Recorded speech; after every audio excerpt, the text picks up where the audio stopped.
Hello बच्चों, स्वागत है आप सभी का आपके अपने YouTube चैनल कैम गुरु अकेडमी में। तो पिछली क्लास में अपने बात की थी जो सिलिकेट क्ले कोलॉइड थे उसके बारे में। आज अपने बात करेंगे उनके कंपैरिजन के बारे में, यानी माउंट मोर्डोनाइट, इलाइट और केओलिनाइट का जो कंपैरिजन है या उसमें जो तुलना है। तो आज अपने करेंगे सिलिकेट मृदा कोलाइड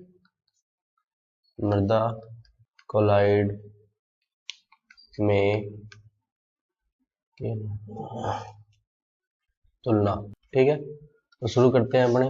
ध्यान रखना अपने तीन बनाएंगे इस तरह से। यहाँ पर होगा अपने क्ले कोलाइड, यहाँ पर मतलब केओलिनाइट, माउंट मोर्डोनाइट और इलाइट, इस तरह से। तो करते हैं अपने स्टार्ट। यहाँ पर हो गया माउंट मोरिलोनाइट, यहाँ पर हो गया इलाइट, ये हो गया केओलिनाइट। क्या हो गया? केओलिनाइट। तो सबसे पहले बात करें अगर अपने प्रकार की, भैया किस प्रकार के होते हैं, तो ध्यान रखना माउंट मोर्डोनाइट आपने पढ़ा था 2:1, इलाइट भी होता है 2:1, लेकिन केओलिनाइट क्या होता है 1:1। कहने का मतलब माउंट मोर्डोनाइट में 2 परत सिलिका की, 1 परत एल्यूमिना की, इसी तरह इलाइट में। लेकिन केओलिनाइट में क्या होता है, 1 परत सिलिका की और दूसरी परत एल्यूमिना की। दूसरा जिसमें आता है वो आता है आकार। क्या आता है? आकार। तो आकार जो ये ध्यान रखना माइक्रोन में है। किसमें है? माइक्रोन में। तो आकार जो सबसे छोटा होता है वो माउंट मोर्डोनाइट का होता है। कितना होता है? लगभग 0.01 से 0.1 माइक्रोन। वहीं अगर इलाइट की बात करें तो ये होता है लगभग 0.1 से 2 माइक्रोन। और केओलिनाइट की बात करें तो ये आकार जो इसका होता है ये होता है 0.1 से 5 माइक्रोन। उसके बाद में थर्ड जो इसमें आता है वो आता है इसकी मतलब जो पृष्ठ क्षेत्रफल। क्या आता है? पृष्ठ क्षेत्रफल। एक बात हमेशा ध्यान रखना बच्चों कि पृष्ठीय क्षेत्रफल जो होता है, मैं लिख देता हूं पीछे कि पृष्ठीय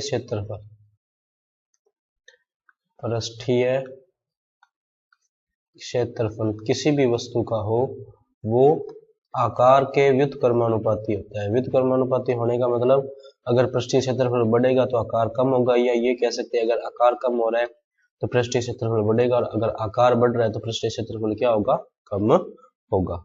ये वाला। तो पृष्ठीय क्षेत्रफल में अपनी बात करें तो सबसे छोटा जो है पृष्ठीय, सबसे छोटा आकार किसका? माउंट मोर्डोनाइट का। तो इसका क्या होगा? सर्वाधिक। क्या होगा? सर्वाधिक। इसका मध्यम मतलब बीच का होगा क्योंकि आकार बीच का है। और इसका क्या होगा? न्यूनतम। न्यूनतम क्यों? क्योंकि इसका आकार क्या है? बड़ा है। आप इसका एग्जांपल ऐसे देख सकते हो, अगर अपने पास 1 किलो की एक गेंद है, मतलब 1 किलो लोहे की एक गेंद है, और उसी 1 किलो से अगर अपने 100 गेंदें बना लेते हैं छोटी छोटी, तो 100 गेंदों का पृष्ठीय क्षेत्रफल क्या होगा? ज्यादा।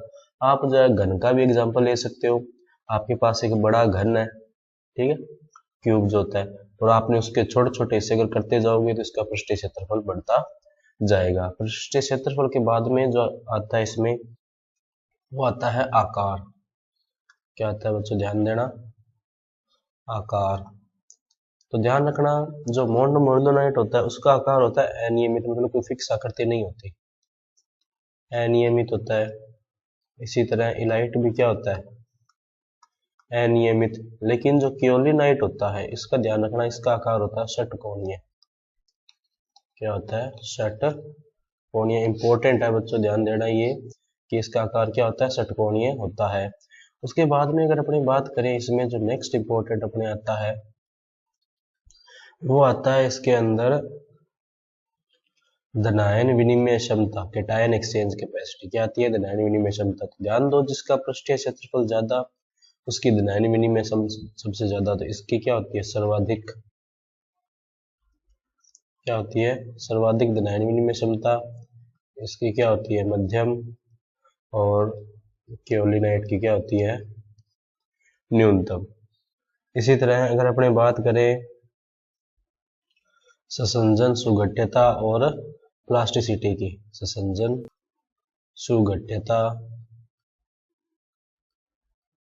सुगठ्यता और फैलाव व संकुचन की, फैलाव और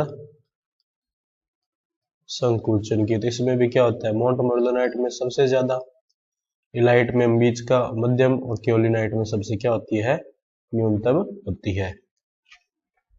इससे मिलता जुलता आगे इसमें दो चार बातें और हैं। जैसे देखो कि अगर आंतरिक पृष्ठ क्षेत्रफल की बात करें, आंतरिक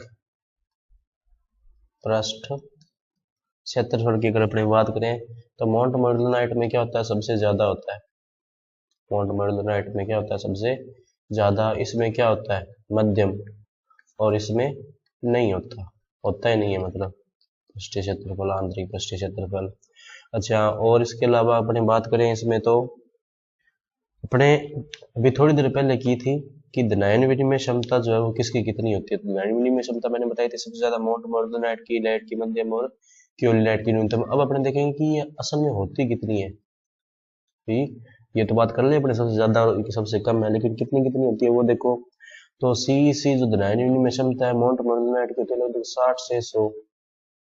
इलाइट की जो होती है वो होती है 20 से 40, और जो अपने केओलिनाइट होता है उसकी होती है 3 से 15। कितनी होती है, 3 से 15। और इसमें ध्यान रखना है मात्रक क्या होता है, सी यानी धनायन विनिमय क्षमता का, सेंटीमोल किलोग्राम इनवर्स। उसके बाद में धनायन विनिमय क्षमता के बाद में आती है ऋणायन विनिमय क्षमता। क्या आती है, ऋणायन विनिमय क्षमता। ध्यान रखना जिसकी धनायन विनिमय क्षमता सबसे ज्यादा होगी, ऋणायन विनिमय क्षमता क्या होगी, सबसे कम। तो ऋणायन विनिमय क्षमता न्यूनतम होती है किसकी, मोंट मोर्गनाइट की, इलाइट की क्या होगी, मध्यम, और केओलिनाइट की क्या होगी, अधिकतम। तो ये आपको ध्यान में रखना है। ये होगी अपने इसमें कंपैरिजन या इसकी तुलना। ये वो थी तुलना थी जिसमें अपने देखा कि मोंट मोर्गनाइट, इलाइट और केओलिनाइट जो होते हैं वो अलग अलग गुणों में किस प्रकार परिवर्तित होते हैं। इसमें जो आपको ध्यान में रखने वाले गुण हैं वो देखो कौन कौन से हैं। एक तो जैसे आकार का हो गया, एक पृष्ठीय क्षेत्रफल का हो गया, एक सीईसी हो गया, एक इसका केओलिनाइट का आकार आपको ध्यान में रखना है। और उसके अलावा अगर अपने देखें तो ये सीईसी की मात्रा जो है वो हमारे ध्यान में रखनी है, या ये ऋणायन विनिमय हो गया। नेक्स्ट अगर अपन इसमें बात करें तो वो आते हैं मृत्तिका कोलाइड या जो सिलिकेट कोलाइड है उनकी इंपॉर्टेंस। मृत्तिका कोलाइड का महत्व, मृत्तिका कोलाइड का महत्व या इंपॉर्टेंस क्या क्या है, तो देखो अपने करते हैं इसके बारे में। तो सबसे पहला जो आता है वो आता है मृदा की उर्वरता। मृदा की उर्वरता, तो ध्यान रखना जिस मृदा में मृत्तिका कोलाइड ज्यादा पाए जाएंगे उस मृदा की मृदा उर्वरता क्या होगी, अधिक होगी। दूसरा जो इसमें आता है वो आता है जल धारण क्षमता। क्या आती है, जल धारण क्षमता। तो इसमें भी यही बात आपको ध्यान में रखनी है कि जिस मृदा में मृत्तिका कोलाइड ज्यादा पाए जाएंगे या क्ले कोलाइड्स ज्यादा होंगे उसकी जल धारण क्षमता क्या होगी, उच्च होगी। तीसरा अगर अपने इसमें बात करें जो आता है वो आता है यहाँ पे धनायन विनिमय क्षमता। धनायन विनिमय क्षमता, विनिमय क्षमता, धनायन विनिमय क्षमता इसको शॉर्ट में बोलते हैं सीईसी। तो ये बात भी सही है कि जिस मृदा में मृत्तिका कोलाइड की मात्रा अधिक होगी उसकी धनायन विनिमय क्षमता क्या होगी, उच्च होगी। नेक्स्ट अगर अपने इसमें बात करें तो वो आता है पोषक तत्वों का अधिशोषण। पोषक तत्वों का अधिशोषण। अब क्योंकि जो क्ले कोलाइड होते हैं या मृत्तिका कोलाइड जो होते हैं उनका पृष्ठ क्षेत्रफल ज्यादा होता है, तो ये अधिशोषण क्या करते हैं, अधिक करते हैं। अधिशोषण क्या करते हैं, अधिक करते हैं। नेक्स्ट अगर अपने इसमें बात करें तो वो जो आता है वो आता है पोषक तत्वों का संचयन। पोषक तत्वों का संचयन, संचयन यानी कि उनको इकट्ठा करना, एक तरह से स्टोर करना।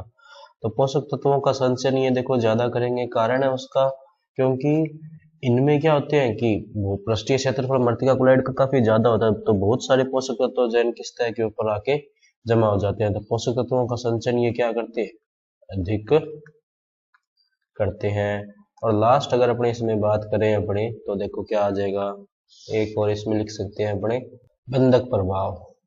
लास्ट पॉइंट दिया होगा आपकी बुक में, ये बंधक प्रभाव। बंधक प्रभाव का मतलब कि ये मृदा के कणों को बांध के रखते हैं। तो ये भी क्या होता है, इसके अंदर उच्च होता है। क्या होता है, उच्च होता है। तो ये थे क्या, मृदा कोलाइड के महत्व या गुण।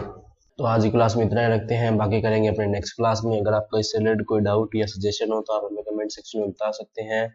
और आप इसकी पीडीएफ डाउनलोड करना चाहते हैं तो आप हमारा टेलीग्राम चैनल ज्वाइन कर सकते हैं, जिसका लिंक आपको नीचे डिस्क्रिप्शन में दिया हुआ है। और आप हमारी ऐप भी जरूर डाउनलोड करें, जहाँ पर आपको चैप्टर से रिलेटेड क्विज और आपकी पीडीएफ और वीडियो तीनों जो एक ही जगह पर मिल जाएंगे। तो मिलते हैं अगली क्लास में, तब तक के लिए पढ़ते रहिए। नमस्ते।